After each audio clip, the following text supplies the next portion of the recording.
वहां एक किसान था, बड़ा भोला भाला, अनपढ़ था, ज्यादा पढ़ा लिखा नहीं था, किसान अपने खेत में खेती कर रहा था। तभी एक महात्मा उसके खेत में आ गए और महात्मा आके बोले, भाई हमको कुछ भोजन प्रसाद पवाओ। किसान बोला, अरे महात्मा आए भैया, इनको प्रणाम करो।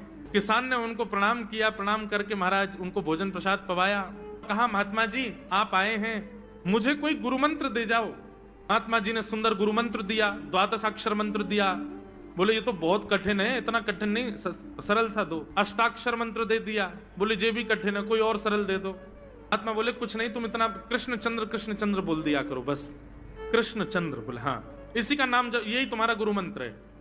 इतना भोला बेचारा याद करने लगा, उसको याद ही नहीं होवे कृष्ण चंद्र कृष्ण चंद्र कृष्ण चंद्र। अब भूल ना जाऊं इसके लिए बोलता रहता था 24 घंटे, कृष्ण चंद्र कृष्ण चंद्र कृष्ण चंद्र। अपने खेत में हल जोत रहा था, कृष्ण चंद्र बोल रहा था। इतने में उसकी पत्नी आ गई, अरे सुनो तुम्हारे लिए भोजन लाई हूं, जल्दी कर लो। बोले, कृष्ण चंद्र कृष्ण चंद्र कृष्ण चंद्र। पत्नी पीछे लग गई, पीछे, भोजन तो कर लो, रोटी तो खा लो, ठंडी हो जाएगी।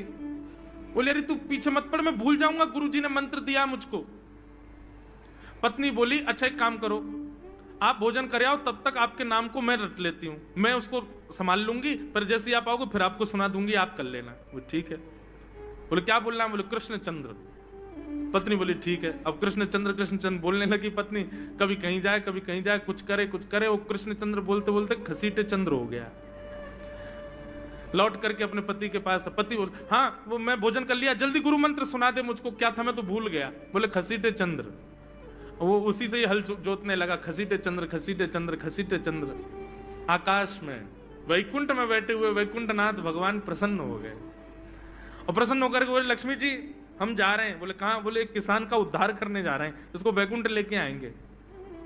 लक्ष्मी जी बोली, आपका अशुद्ध नाम बोल रहा है वो, आपका अशुद्ध नाम उच्चारित कर रहा है वो, और आप कह रहे हो कि इसका कल्याण करूंगा मैं। ठाकुर जी बोले, देखो नाम भाव कुभाव अनख आलसहु, नाम जपत मंगल दिश। नाम कैसे भी जपे कोई दोष नहीं है, बस भाव मेरे प्रति होना चाहिए। वो नाम भले ही गलत जप रहा है, लेकिन उसके हृदय में तो मैं ही हूं ना। और एक बात बताऊं लक्ष्मी जी आपको। बोले, क्या? बोले, ये घसीटे चंद्र अशुद्ध नहीं है, मेरा नाम है ये भी। बोले, क्यों? बोले, जब हम छोटे थे तो बाल लीला कर रहे थे ब्रज में, यशोदा मैया खूब नहलाती धुलाती और बढ़िया सुंदर श्रृंगार करती, लेकिन हम पूरे नंद भवन में घुटमुन चल चल के कभी नीचे लुढ़क करके, कभी ऊपर गिर के सब माला तोड़ लेते, अस्त व्यस्त वस्त्र कर लेते, घुंघराले केशों की ऐसे भुज्जा बना लेते, ऐसा रूप बना लेते। यशोदा मैया बोली, आओ मेरे घसीटे चंद्र, सुबह कृष्ण चंद्र बना के भेजती हूँ, घसीटा चंद्र बन के आता है शाम को। तो बोले, तब यशोदा मैया ने हमारा नाम रखो घसीटे चंद्र, तो इसलिए शुद्ध नाम है। तो ठाकुर जी के बहुत सारे नाम हो गए, कनुआ, गोपाल, गोविंद, माधव, कन्हैया। यशोदा जी का प्रिय नाम है कन्हैया। मैया लाल जी को इसी नाम से पुकारती है। ठाकुर जी अब धीरे धीरे 3.5 वर्ष के हो गए, और जैसे ही 3.5 वर्ष के भय महाराज, मानो जैसे उनके शरीर में स्प्रिंग एक्टिवेट हो गई हो। इतना ऊधम मचाते हैं, इतना ऊधम मचाते हैं, पूरी गोकुल की नाक में दम कर रखा ठाकुर जी ने। यशोदा मैया ने लाल जी को नूपुर पहना रखे। सवेरे जैसे ही ठाकुर जी उठते हैं, नूपुरों की आवाज आती है तो यशोदा मैया तुरंत रसोई घर से दौड़ के जाती है लाला के पास। लेकिन ठाकुर जी इतने चतुर हैं, यमुना तट पर जाते हैं और नूपुरों में बालू भर लाते हैं कि कल नूपुर आवाज नहीं करेंगे, सुबह उठ के हम घर से भाग जाएंगे कहीं और, मैया को पता ही ना चलेगी। ऐसा उधम मचा में अब ठाकुर जी वो लीला कर रहे हैं जिस लीला पर देवताओं को भी विश्वास नहीं हो रहा है। ऐसी लीला ठाकुर जी कर रहे हैं कि किसी को भरोसा ही नहीं हो रहा कि जगत नियंता जगदाधार ये कर सकता है। बोले, ठाकुर जी क्या करते हैं? बोले, ये मत पूछो क्या करते हैं, यूं कह रहे हैं क्या नहीं करते। जो माता पिता अपने बालकों को बहुत उद्यमी समझते हैं, बहुत बड़ी कृपा है ठाकुर जी की कि आपके घर ठाकुर जी जैसे उद्यमी बालक नहीं है। ऊधमों के सिरमौर हैं ठाकुर जी। कैसा उधम मचाते हैं?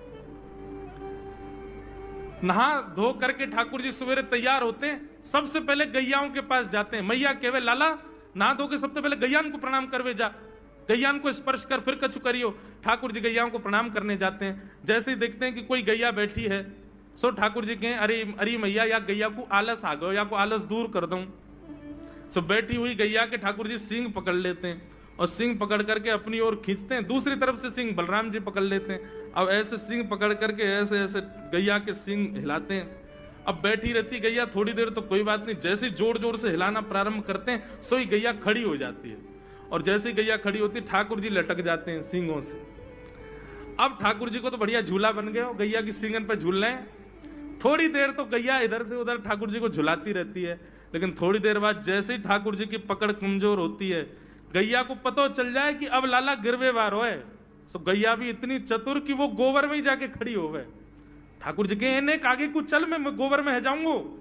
गैया के ना अब तो मैं यही खड़ी रहूंगी, तुम गोबर में ही गिरो। और सोई ठाकुर जी को हाथ छूट जा, मैया मैया बचाइयो, देख जे गैया मुझको गोबर में फेंक रही है। अब मैया जब तक बचावे आवे तब तक तो लाल जी के हाथ छूट जाएं और ठाकुर जी गले गले तक गोबर के ढेर में जाके गिर जाएं। तो यशोदा मैया निकाले, कितनों सजाए लो, कितनों ए लाला तू वैसे ही कारो, ऊपर ते मैं तो को बढ़िया सुंदर बना के रखूं, लेकिन तू घूम फिर के गोबर में ही आके चौंक खेले। मोकू तो लगे तो पूर्व जन्म को सूकर दीख है। ठाकुर जी मन मन मुस्कुरा रहे, हाँ मैया जे बरा भगवान को अवतार भयो ना, जाने पृथ्वी की रक्षा करी हिरण्याक्ष थे।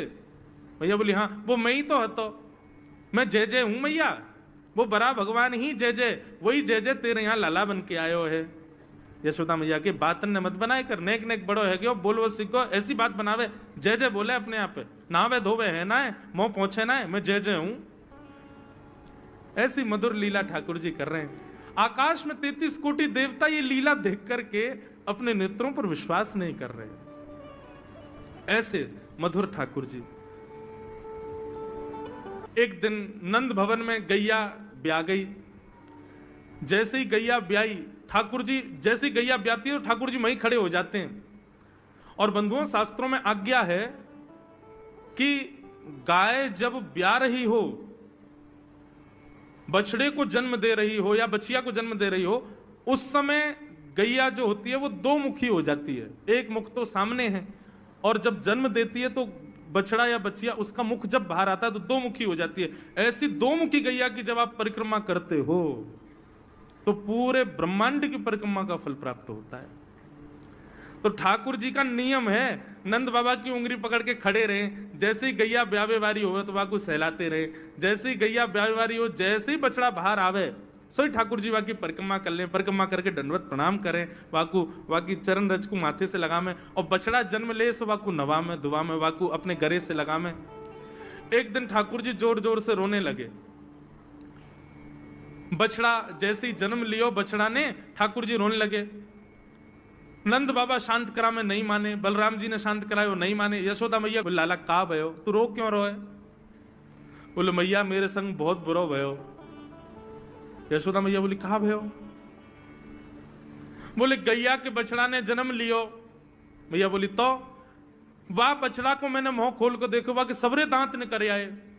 मेरे जन्म को 3 साल है गए, अभी तक 4 ही दांत निकले मैया, बहु टूट जाए, रो रहे हैं अपने दांतन को, मेरे दांत चौना निकल रहे सबरे।